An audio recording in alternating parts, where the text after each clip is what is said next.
After a month of Cold War, my boyfriend Lucas Gray suddenly posted a message about getting engaged. Our mutual friends group chat exploded with everyone frantically tagging me. Congratulations. Sis.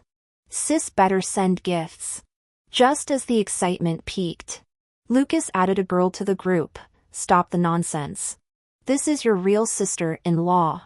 A full month into our silent treatment with Lucas Gray, he unexpectedly shared a social media update, preparing for engagement. The accompanying photo showed matching diamond rings with stones big enough to blind someone.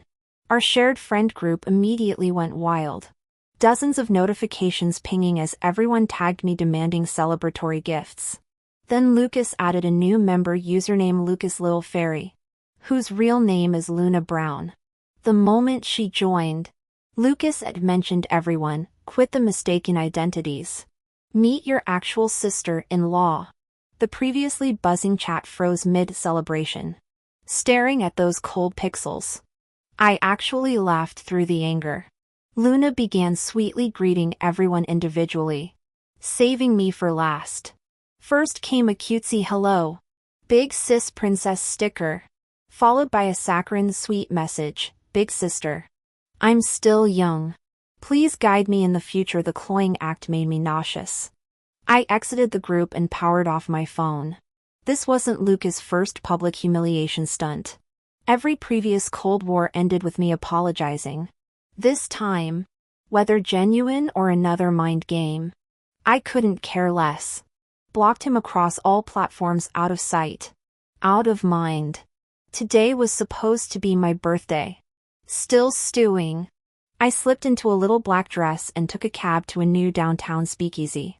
Halfway through my third martini, two guys started hitting on me. I shook my head blearily, but they grabbed my arms. Struggling to break free, I spotted a familiar figure in the shadowy corner, Jason Miller, Lucas' cousin and the city hospital's star surgeon. Out of scrubs, he looked dangerously handsome in a black shirt and glasses, his aristocratic nose highlighted in the mood lighting. His surgeon's hands currently cradled a whiskey tumbler instead of scalpels. When the creeps started groping my waist, I panicked and yelled Jason across the bar. He didn't turn, but his friend nudged him, pointing my way. Jason set down his drink, his gaze following the gesture. His eyebrow arched slightly. The drunkards tightened their grip as I whimpered Jason, pitifully. Removing his glasses with deliberate calm, Jason strode over. You're harassing my friend. His icy tone carried surgical precision. The thugs glanced at his Patek Philippe, mumbling apologies before slinking away. Where's Lucas letting you drink alone? Jason frowned, draping his blazer over my slipping dress strap. I'll call him. We broke up. I swayed on stilettos, tracing his jawline with vodka-clouded eyes. Take me home. Jason? Ivy. I'm Lucas' cousin. His hand steadied my waist as I stumbled. I know. Leaning into his chest, I breathed in cedarwood cologne. His grip tightened imperceptibly. I can't stand. Jason. I'm dizzy. I can't stay upright. I tilted my face up in his arms, noticing a suspicious blush creeping over the tips of his ears. Suddenly I remembered last month when I went for my breast exam. I deliberately booked an appointment with Dr. Jason. Even then, I'd noticed his ears turning pink while he performed the examination. Ivy, I'll have your best friend come get you. Sit properly first. He gripped my arm, trying to disentangle himself, but I wrapped both hands around his waist. Jason, you told me to follow up about the hyperplasia. I forgot to schedule it. Could you check me again tonight? As predicted. His ears flushed crimson. He pried my hands loose with forced professionalism. Have you experienced pain since finishing the medication?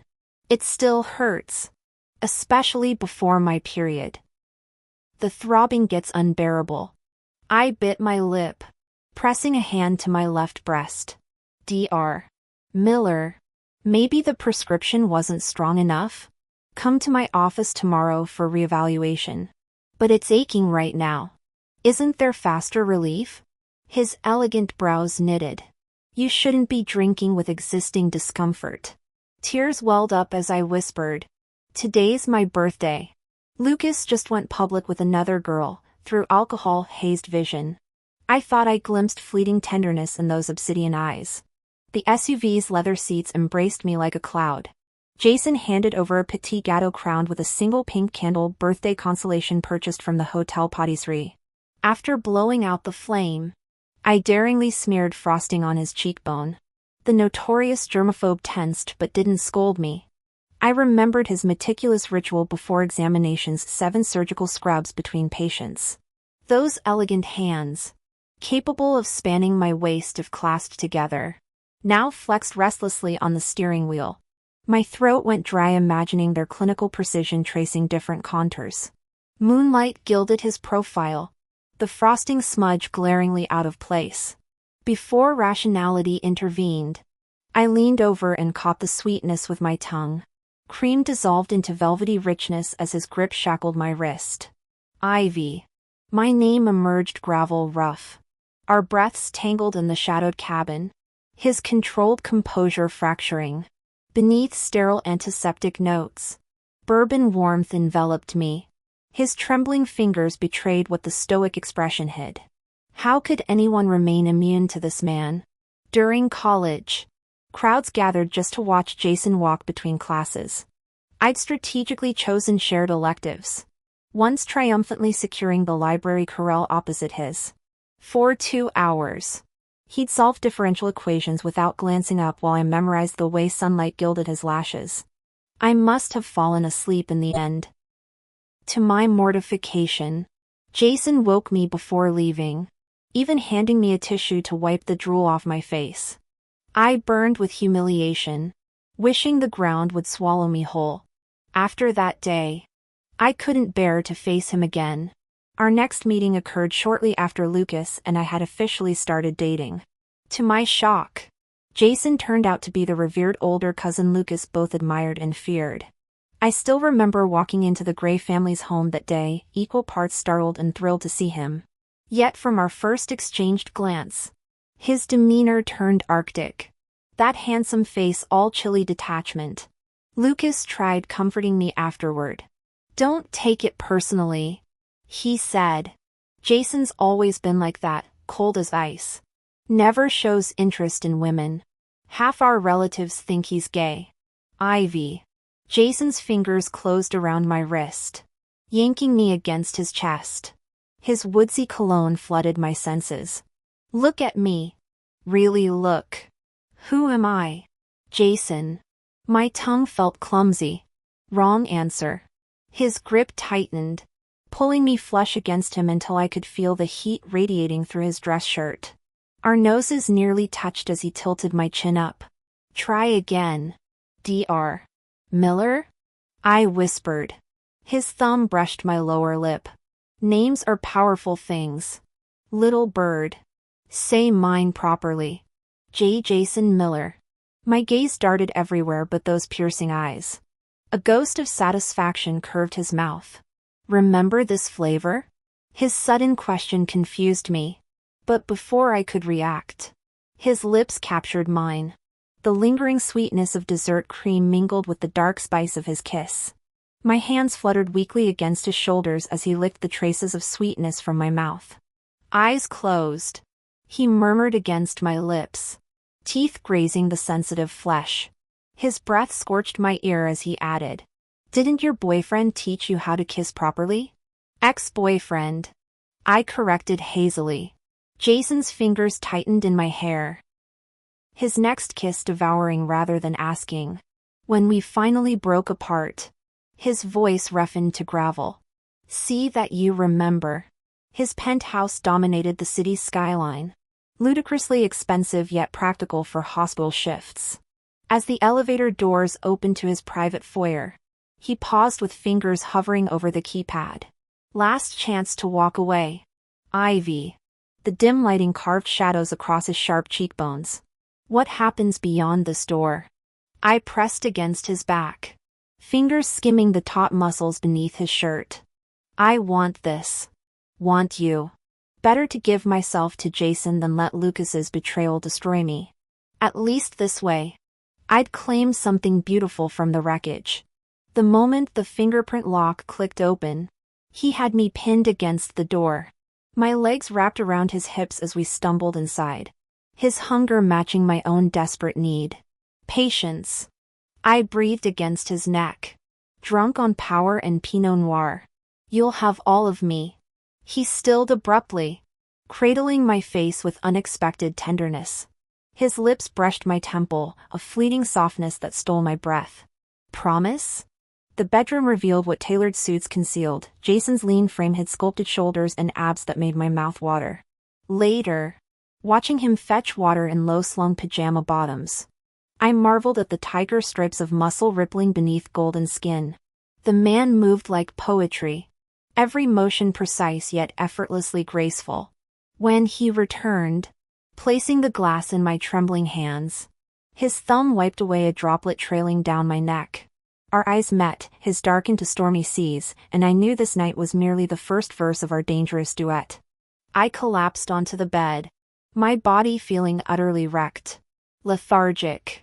I watched his retreating figure, that perfect V-shaped back tapering into lean hips. Remembering what I'd witnessed earlier, heat flooded my cheeks.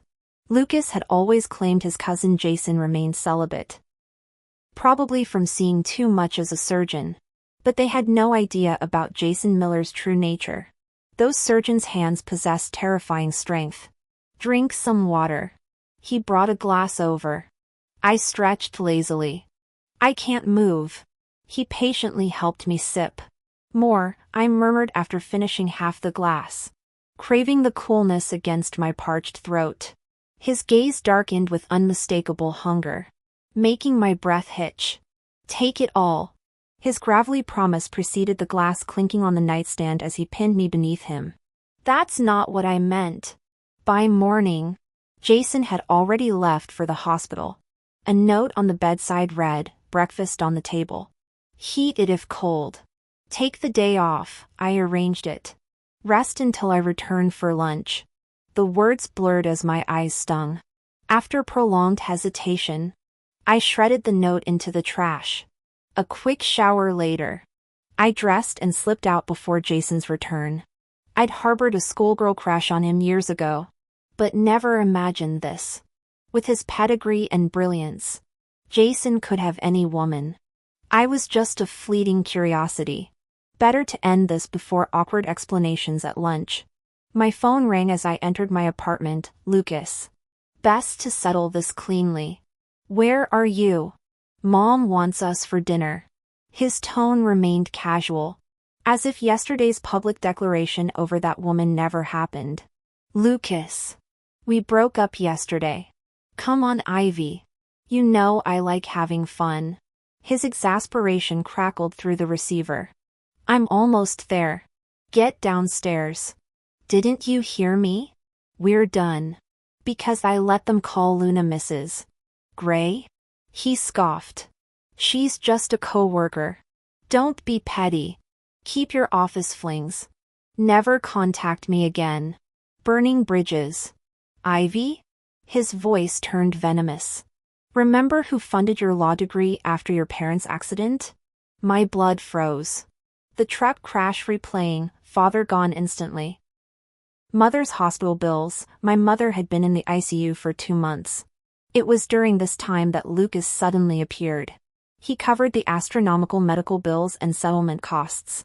He devoted endless time and resources to help me, even arranging my parents' funeral arrangements himself. As a recent graduate left orphaned, I saw no way to repay him except accepting his courtship. Now he accuses me of burning bridges. I laugh bitterly at the lifetime debt I can never settle. How could I possibly burn bridges? Even as Lucas flaunts his affairs, even sleeping with 2 colleagues who now humiliate me, I remain powerless to end this. The saying holds true, beggars can't be choosers. "Ivy. You're my girlfriend. Those other women mean nothing compared to you." To him, this counts as an apology. If I don't accept this olive branch, I'm being ungrateful. His playboy reputation precedes him, with women constantly orbiting his world. Though from modest means, my academic credentials and respectable career make me the least objectionable choice for the Greys. His parents tolerate our relationship with resigned disapproval until today's unprecedented dinner invitation. As I descend the stairs dressed for dinner, a new friend request pings my phone, Ivy. It's me, Jason. The name Jason hits like a physical blow, my chest constricting as I brace against the wall. Last night's lapse in judgment won't repeat. I delete the request. True to adult etiquette, he doesn't pursue further. Men like Jason don't beg. Lucas' smirk widens seeing me. I slide into the car without speaking. When he reaches for me, I turn away. Fine. He snarls. I'll fucking wait until after the engagement. The Grey mansion reveals the whole family, including their frail daughter Lily. Her kidney transplant last year left lingering complications, keeping her largely bedridden. Mrs. Grey's uncharacteristic warmth unsettles me. Ivy dear, how was last month's physical? Just some benign breast cysts. Excellent. Her smile stretches. You and Lucas should formalize things. An engagement next month perhaps? Works for me. Lucas shrugs. Our poor orphan Ivy needs family. Mrs. Grey coos, squeezing my hand. Her sudden maternal act feels performative, like watching bad theater. The lavish dining room amplifies my unease. Crystal chandeliers throw fractured light across silver service as Mr. Grey drones about prenuptial agreements. Lily's labored breathing cuts through legal jargon. When Mrs. Grey accidentally spills red wine on my dress, I recognize the calculated move.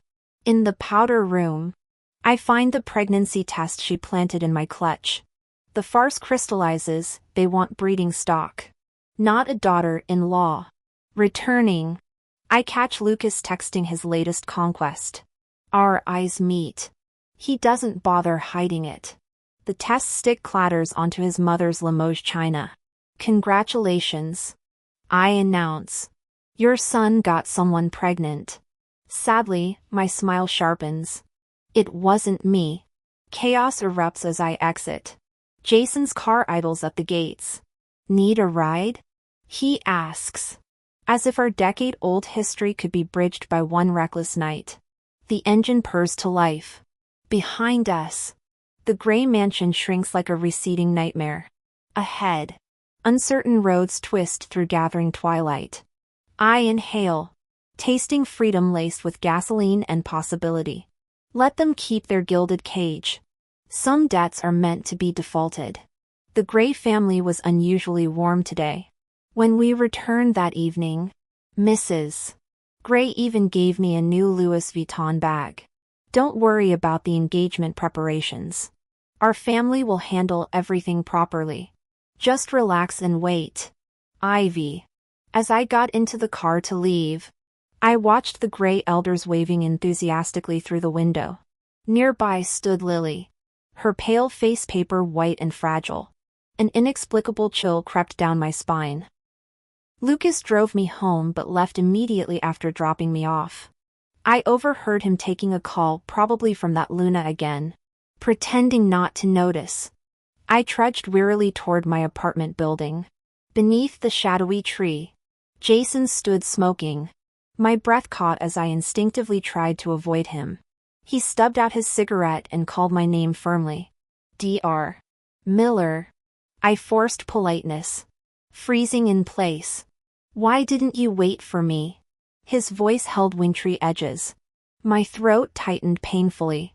I was drunk last night. Let's pretend it never happened. His gaze turned glacial. Ivy, are you really this careless and lacking self-respect? I blinked back tears. Consider it a freebie, doctor. After all, I threw myself at you. Jason lit another cigarette. His chiseled features tense yet betraying tenderness when our eyes met.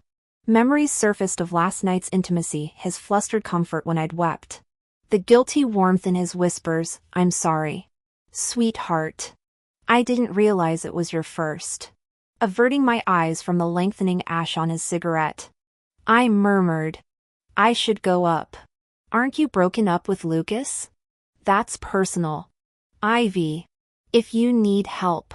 "No. Please leave." My finger brushed his cigarette, scattering ashes like our ephemeral connection. Trapped on Lucas' sinking ship. How could I drag Jason into my debts and chaos? "Come for your checkup tomorrow." His low voice followed me. "Don't neglect your health." I hurried inside without responding, tears falling as elevator doors closed. Though Lucas and Luna grew closer daily, I poured my energy into work. By the end of the month, our team topped performance metrics. That evening at the celebration party, I got pressured into drinking more than I should. Between exhaustion and alcohol, the familiar sharp pain returned beneath my left breast. I popped painkillers and dragged myself to the hospital next morning, deliberately avoiding Jason by scheduling with another specialist. When my number got called, I pushed open the exam room door only to find him sitting there in a crisp white coat. I froze, instinctively turning to leave. "Ivy." His voice stopped me. "Dr. Di had an emergency. I'm covering. I'll reschedule." My face felt haggard from last night's cocktail of pain and liquor. "Ivy." Jason stood, removing his mask. "First and foremost, I'm your physician. Come here. Be good." His clinical professionalism during the examination shamed my wandering thoughts. "Does this hurt?" His fingers pressed deliberately. I gasped. "Dr. Miller. That's..." His ears flushed pink, clearing his throat. He looked away as I hurriedly adjusted my clothing. "Medication and physical therapy. Nothing serious." He scribbled prescriptions with a fountain pen. "No more late nights or heavy drinking. Rest properly." Instead of handing me the script, he summoned a nurse. "I can manage," I began. "Go to PT first."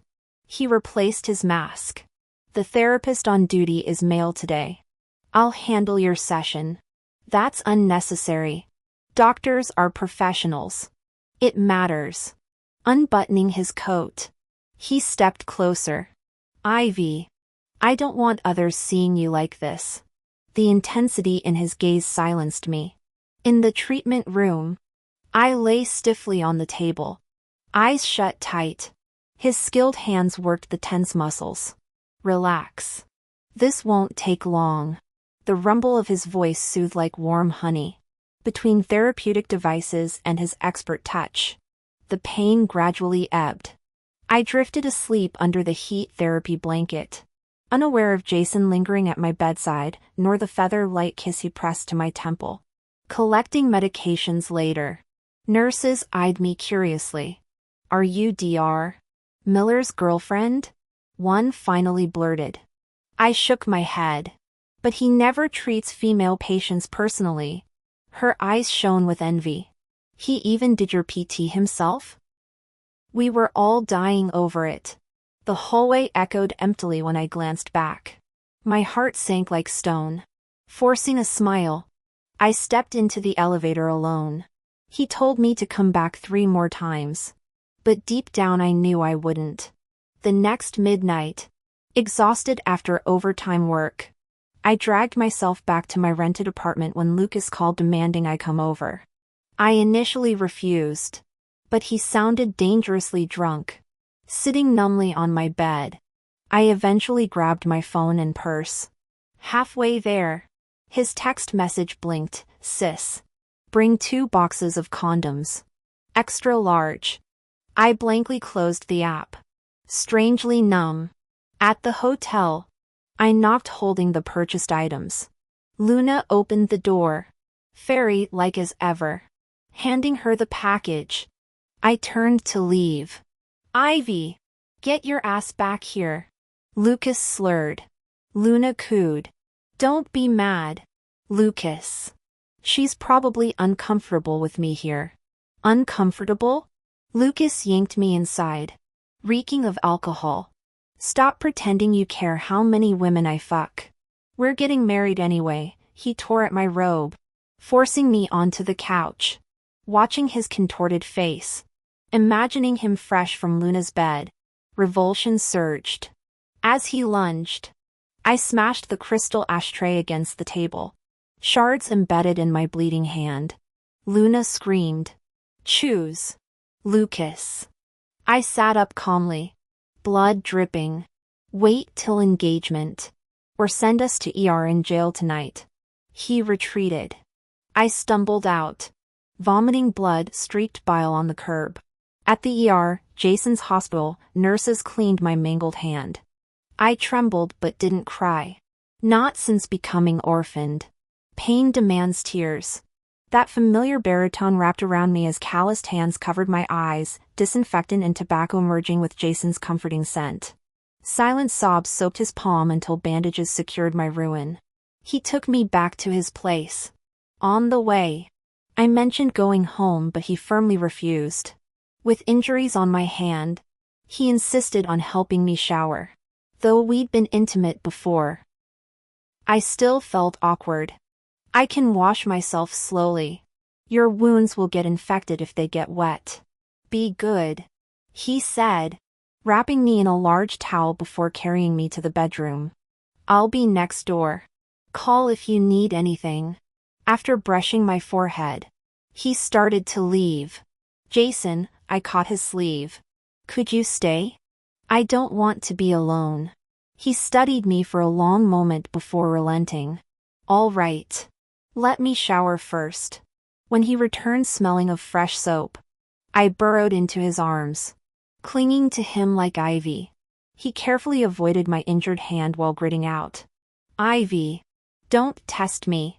Ignoring him, I nuzzled his chest. Jason, remember our college days? Somewhat. That time in the library, when the girl across from you stared for 2 hours then fell asleep? Embarrassing, right? Not particularly. Did you ever have someone you loved? Yes. My heart twisted painfully. She must have been beautiful. Extraordinary. Just a regular pretty girl. His fingers drifted through my hair, voice softening with bittersweet memory. Jason, let's not talk about her tonight. All right. What then? Have you been with other women? No. His lips captured mine, swallowing the rest. When we broke apart, he murmured against my mouth. I don't sleep around. Ivy. Then why with me? But his kiss stole the words, leaving the question unanswered. I noticed his fixation with kissing my eyelids, the delicate skin fluttering beneath his lips. Perhaps my eyes resembled hers. Exhaustion eventually claimed me mid-thought, though I vaguely recall him whispering something urgent before sleep dragged me under. By day 3, my hand had healed enough for dinner. As we ate, I broached leaving. Jason set down his fork. Break it off with Lucas completely. I shook my head. There are things I can't explain. Unless Lucas agrees to end it. What could you possibly owe him? The truth burned my tongue. The ICU bills from Mom's 2-month coma. The accident settlement. The gutting moment when doctors declared her brain dead. They'd harvested her healthy kidneys per the donor paperwork I never knew my parents signed. Lucas had handled everything while I collapsed in grief. But I said none of this. Some debts can't be repaid with words. Stop asking. The truth is, Lucas won't break up with me. And I can't leave him either. I lowered my lashes and slowly stood. Thank you for taking care of me these past few days. Dr. Miller. I bit my lip hard before meeting his gaze with red-rimmed eyes. Let's not see each other again. I turned and left the restaurant, changed into street clothes, and walked out. Jason didn't come after me. This was my 3rd rejection. I knew with absolute certainty he'd never contact me again. The Grays suddenly moved up our engagement date. Lily's declining health made them want to hold the ceremony while she could still attend. Mrs. Gray framed it as a discussion. But we both knew refusal wasn't an option. The colossal debt I owed their family could only be repaid with my future. My silent agreement made the Grays exhale in collective relief. The engagement would be held at their West Side villa, requiring Lucas and me to arrive 3 days early. When the date finalized, the Gray family threw lavish pre-wedding celebrations, inviting all relatives and close friends, including Jason and his parents as honored guests. Unexpectedly, Jason arrived with a stunning young woman clinging to his arm.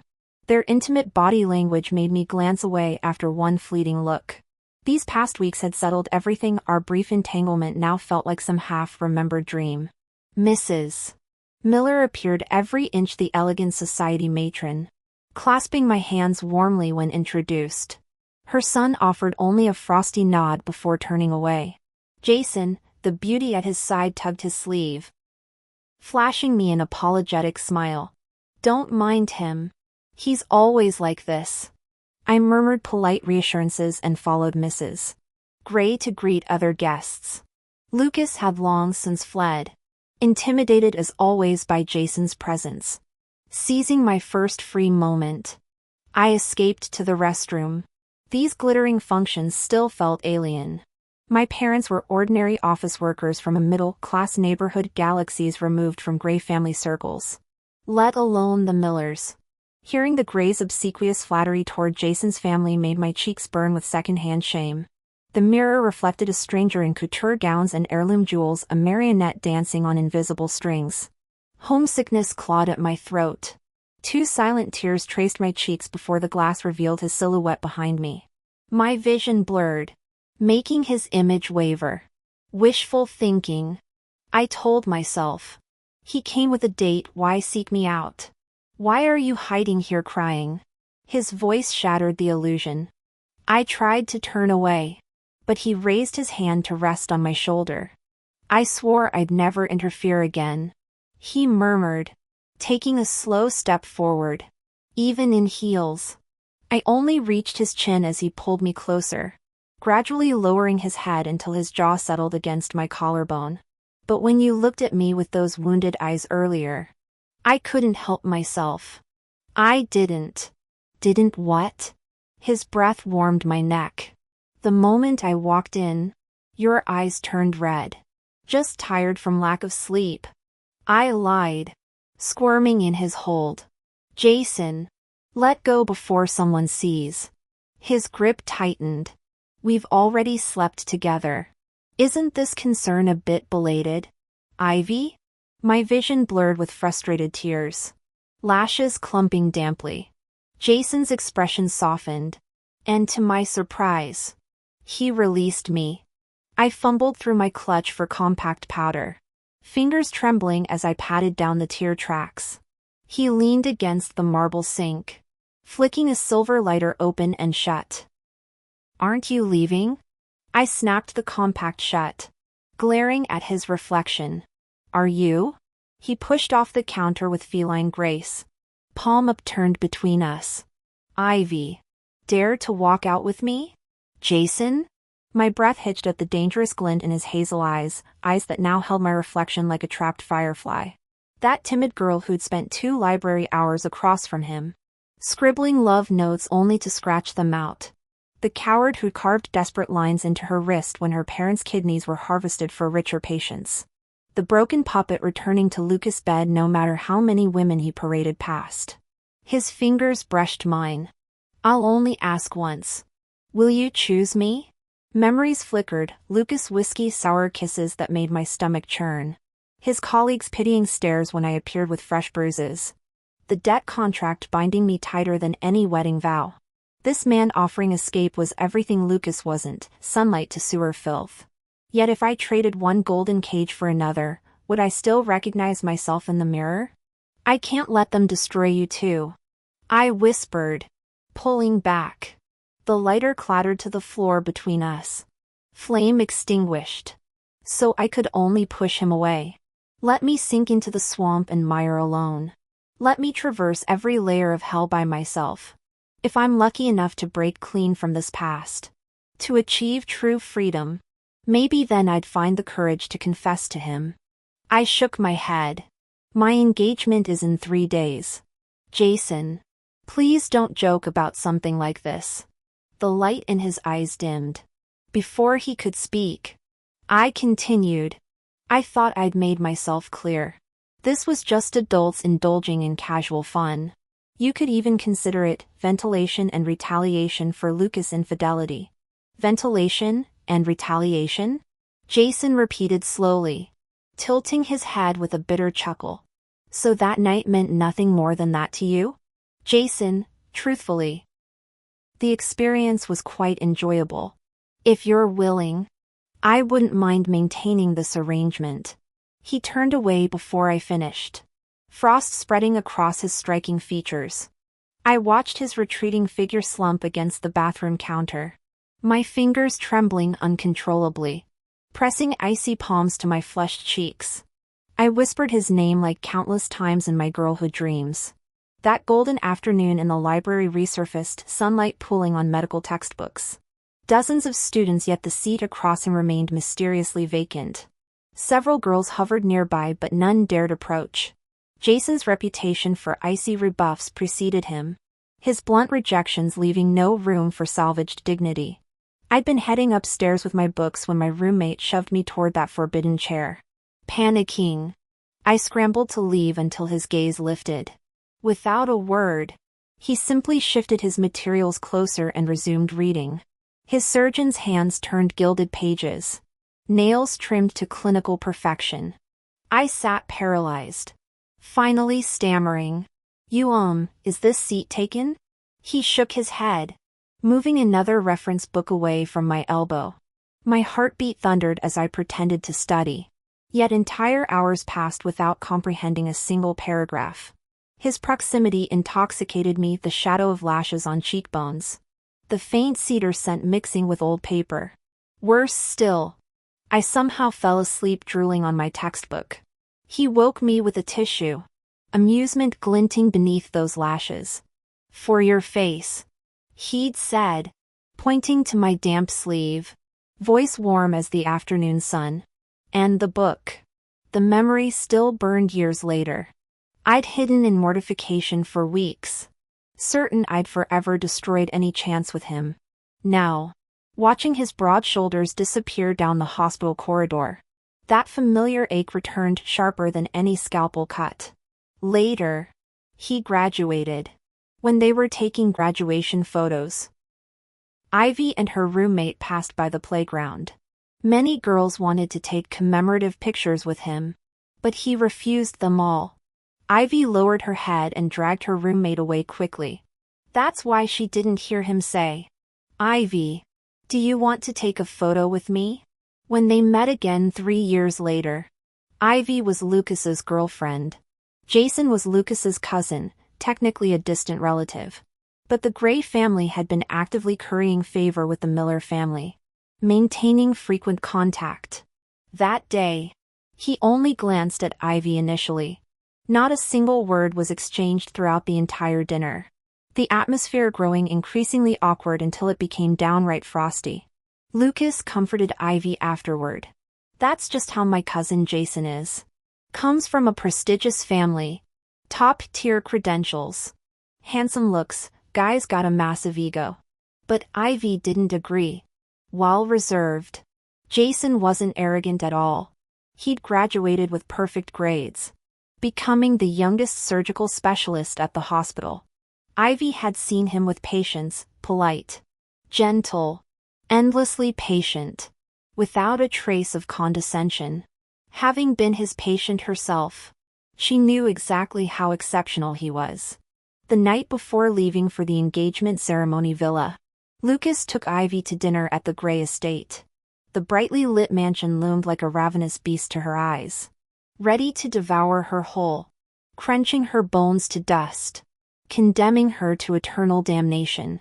Lily joined them for the meal. Her complexion looked slightly improved, even wearing light makeup. She personally served Ivy soup, murmuring, "Eat more nourishing dishes." Future sister-in-law. Her shy smile suddenly made Ivy realize that ethereal Luna resembled Lily. What chilled her more was realizing all the women Lucas had dated bore some resemblance to his sister. Yes. Eat more. Ivy's still too thin. Mrs. Gray chimed in while scrutinizing her. You've lost weight since last time. Lily excused herself early due to poor health. After dinner, Mrs. Gray brought Ivy a cup of tea herself. Ivy stared at the steaming liquid before letting out a soft chuckle. When it cooled, she drained it in one gulp. Both Mr. and Mrs. Gray sighed in quiet relief. Lucas glanced up from his phone as Ivy drank, seeming to want to say something, but quickly resumed gaming. Lucas, walk with me outside. Ivy stood abruptly. The Grays looked surprised, but Lucas set down his phone and followed. They stopped on the moonlit lawn. The starry sky promised clear weather tomorrow. Guests would soon arrive for their engagement celebration, the celebration that would never happen. I looked at Lucas Gray and cut straight to the chase. Lucas, you really didn't need to go through all this trouble. What are you talking about? You just needed to prepare an organ donation consent form for me to sign. Ivy. Lucas's expression shifted abruptly. You know? Lily Gray's transplanted kidney had severe rejection issues. Her condition keeps deteriorating, she desperately needs a replacement. I maintained steady eye contact. When you suddenly took me for full body exams last month, I started suspecting something. Ivy, Lucas furrowed his brows, adopting a pitiful look. Since you already know, I won't hide it. Lily does need a new kidney. After your exams, the doctors confirmed yours would be the perfect match. My vision was already blurring. I'd known there was something in that tea, yet I drank it willingly. If surrendering a healthy kidney could repay my debts to Lucas, I'd accept it. I wanted to leave this world physically broken but spiritually cleansed. But I never expected to hear these words. If we'd known your kidney would be the ideal match, we wouldn't have bothered harvesting your mother's organ back then. What did you say? I stumbled forward, grasping at his collar. Lucas shoved me away violently. Ivy Johnson. Since you'll soon reunite with your parents, I might as well tell you. That accident was staged to obtain your mother's kidney. Through certain channels, we'd confirmed her compatibility with Lily. Your parents had signed posthumous organ donor forms. But Lily couldn't wait that long. His smile turned cruel. Sorry, Ivy. She's my only sister, more precious than my own life. For her, I'd burn the world. Collapsed on the cold floor. The drugs left me paralyzed. Lucas leaned down for his final blow. Don't worry though. My cousin will perform the nephrectomy, top surgeon. Flawless sutures. Oh, he's the same one who harvested your mother's kidney. When I hazily regained consciousness, I found myself strapped to the operating table. Someone was disinfecting my abdomen with icy alcohol. Through bleary vision, I saw masked figures in surgical gowns. The surgeon approached, gloves snapping into place. I recognized those frozen lake eyes, resembling Jason Miller's, yet devoid of his warmth. His gaze swept over me before indifferently turning away. Terror flashed briefly before numbness claimed me. A scalpel pierced my flesh. Then the doors burst open. Police swarmed in, but I only saw him. Jason stood there in immaculate white, that pristine shirt I'd always admired. When my blood bloomed crimson across his chest, I desperately wanted to apologize. But my stolen voice and paralyzed nerves left me drowning in silence. I could only blink at him, silently mouthing, Jason. I'm sorry. His eyes were bloodshot, the crimson hue resembling a veil of blood. He carried me out with long strides. His jaw clenched so tightly I could feel the muscles in his cheek twitching. Ivy. Stay with me. I won't let anything happen to you. He glanced down, his voice trembling yet radiating unwavering resolve that somehow calmed my racing heart. I wanted to say I'd be fine, they hadn't gotten to harvest my kidneys yet. But this warmth of being fiercely protected flooded through me. So overwhelming I instinctively pressed my face against his chest. Even after Lucas had smeared Jason's reputation, claiming he'd performed the surgery removing my mother's kidney, I'd never believed a word. Years ago, I'd watched Jason's medical oath ceremony online. Tears glistened in his eyes as he recited the Hippocratic vows with bone-deep conviction. That's when I knew he was the most principled, compassionate doctor alive. He'd never collude with monsters like Lucas. Jason's hands would always stay clean, and I'd fight to keep mine just as spotless. Yet my naivety nearly destroyed everything. I'd thought trading a kidney could buy freedom, never imagining the entire Gray family had been trafficking human organs for years. Their meteoric wealth? Built on fresh corpses. It started with Lucas's aunt donating a kidney to a dying tycoon for career advancement. The Grays rode that blood-stained elevator to the top, their empire expanding through endless cycles of harvesting healthy organs from the young and poor to prolong wealthy lives. Karma finally struck through their ailing daughter Lily. But my innocent parents paid the price too. This time, their plan was meticulous: anesthesia for organ extraction first, then a staged car crash near the villa to burn all evidence. A tragic accident for an orphan girl so close to marrying into wealth. The Grays would host a lavish funeral to showcase Lucas's devotion, then target their next victim. But their reign ended tonight. Lucas, his parents, and every Gray complicit in the slaughterhouse faced life sentences. Lily died on the operating table, her failing heart finally giving out. As for my mother's stolen kidney, the truth emerged. The original surgeon, bought off by the Grays, would now face execution. Justice, however delayed, arrived. Jason had suspected something years ago. Lily's miraculously available donor organs during critical moments, too many coincidences for his sharp mind to ignore. When I texted him en route to the Gray estate that night, he'd already been digging. Now, walking through the sterile hospital hallway, his arm tightened around me. Our shadows merged on the tiled floor, two survivors stepping into dawn's first light. But when I hit send, I deleted all the text. The final message was blank. Yet someone as perceptive as him naturally sensed something wrong. I don't know where I found the courage to gamble like this. Jason was furious afterward. He sat rigidly by my hospital bed, lecturing me with surgical precision. Ivy, people who profit from this trade have no conscience.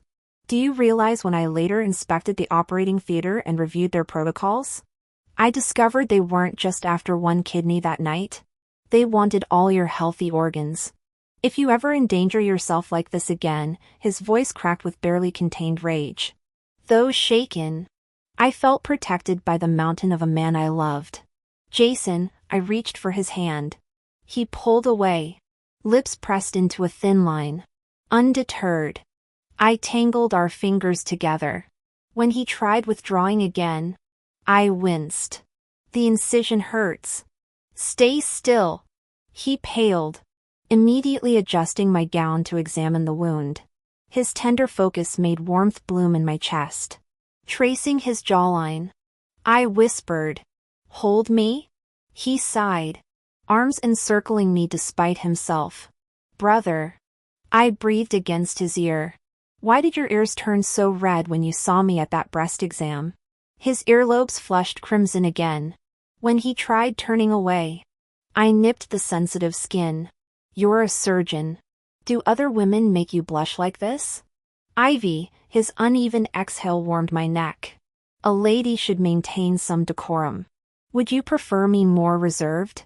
Jason studied me, concern creasing his brow.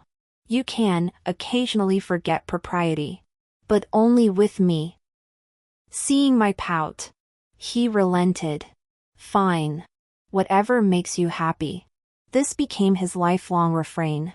Having lost my family, he guarded my happiness like sacred duty. When we made things official, Jason formally introduced me to the Millers. At their estate, I recognized his line to younger cousins, This is your official sister-in-law. No casual nicknames.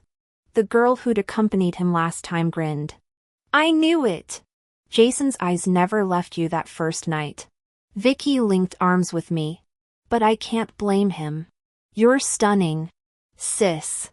I glanced back at my anchor. Life's cruel losses had finally balanced with unexpected blessings. See something? Jason ruffled my hair, affection softening his chiseled features. You're too handsome. I sighed, clinging to his arm. His chuckle vibrated through me. Keep looking then. I'm not going anywhere. That moment felt like stepping back into the carefree days of my youth. Jason gave me a composed glance. How does it feel knowing someone this gorgeous is all yours forever? Ecstatic. I stood on tiptoes to steal a kiss on his jaw when no one was looking. His fingers tightened around mine, warmth spreading through our linked hands until they burned. Patience. He murmured against my hair. The sun hasn't even set yet. I dragged him through the banquet hall into an empty corridor, our footsteps echoing. Ivy, Jason's chuckle rumbled as he slowed our frantic pace. Moonlight caught the angles of his face when I cupped his cheeks. Dr. Miller, my thumb traced his lower lip. My condition seems to be acting up again. Perhaps you should examine me tonight? My hand slid down his dress shirt, guiding his palm over the lace covering my heartbeat. His breath hitched. If medication failed, his mouth hovered above mine. Maybe the husband should try therapeutic massage instead. Moonlight pooled around us as we kissed. Fingers interlaced against the wall. Jason, I gasped between kisses, dizzy from his peppermint scent and roaming hands. He suddenly stilled, forehead resting against mine. Remember when I told you about the girl I once loved? My spine stiffened. Before I could pull away, he continued. She fell asleep studying across from me at the library. I watched sunlight move across her face for 43 minutes. His thumb brushed my cheekbone. When I woke her, I'd left my number inside her biochemistry textbook. Jason! Heat flooded my face remembering that mortifying nap. You never told me about the book. His arms locked around me. Doesn't matter now. Lips grazed my earlobe. Ivy. You're every second chance I never dared pray for.